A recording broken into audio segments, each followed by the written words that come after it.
Friends, आज हम समय को लेकर अपना एक दूसरा टॉपिक लेकर आए हैं। एरिक लॉकहोम कहते हैं कि उन लोगों के बीच अंतर जो उच्च उपलब्धि प्राप्त करने वाले हैं और जो ऐसा नहीं करने वाले हैं।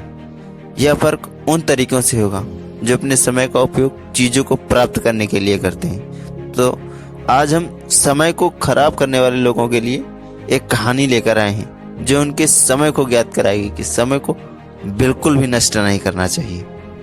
तो दोस्तों, चलिए अब कहानी को स्टार्ट करते हैं। बहुत समय पहले की बात है। एक छोटे से शहर में एक धनी व्यक्ति रहता था। उसने अपना सारा जीवन बस पैसा कमाने में लगा दिया था और 20 साल के भीतर ही उसने खूब सारा धन इकट्ठा कर लिया।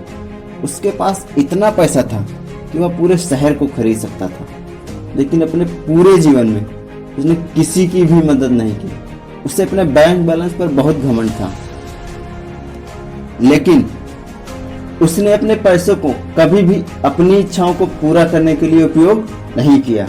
यहाँ तक कि उसने अपने कपड़े और खाने पर भी ठीक से उपयोग नहीं किया।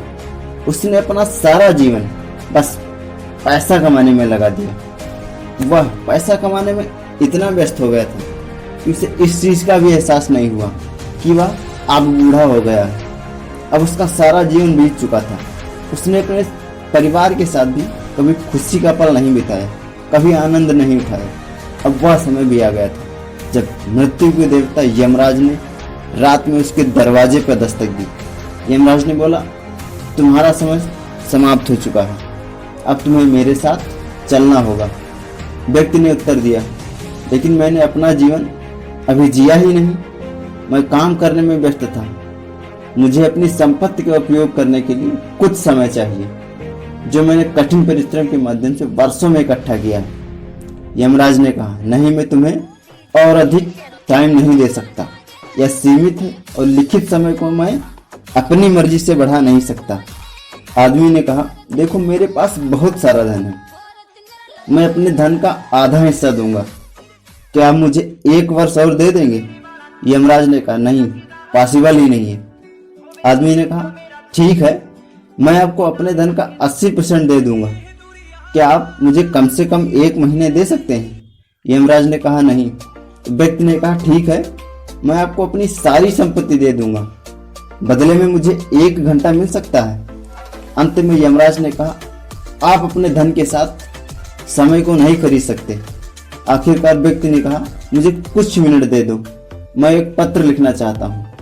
आप इसे मेरी अंतिम इच्छा के रूप में भी स्वीकार कर सकते हैं। यमराज इस बात पर सहमत हो गए। उस आदमी ने अपने शहर के लोगों को एक पत्र लिखा।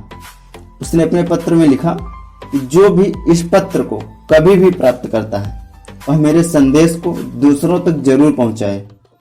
पूरे जीवन में मैंने अमीर बनने के लिए वास्तव में कड़ी मेहनत की। आज मेरे पास बहुत सारा धन है, लेकिन मैं अपने पूरे धन से अपने जीवन का 1 घंटा भी उधार नहीं ले सका। इसलिए दोस्तों, आप सबसे विनम्र निवेदन है कि आप कमाई के साथ साथ अपने परिवारजनों को, अपने मित्रों को, सभी को समय देना अनिवार्य है और लाइफ को एंजॉय कीजिए। और हमें आपकी प्रतिक्रियाओं का हमेशा इंतजार रहता है, इसलिए आप अपनी प्रतिक्रियाएं जरूर दीजिएगा।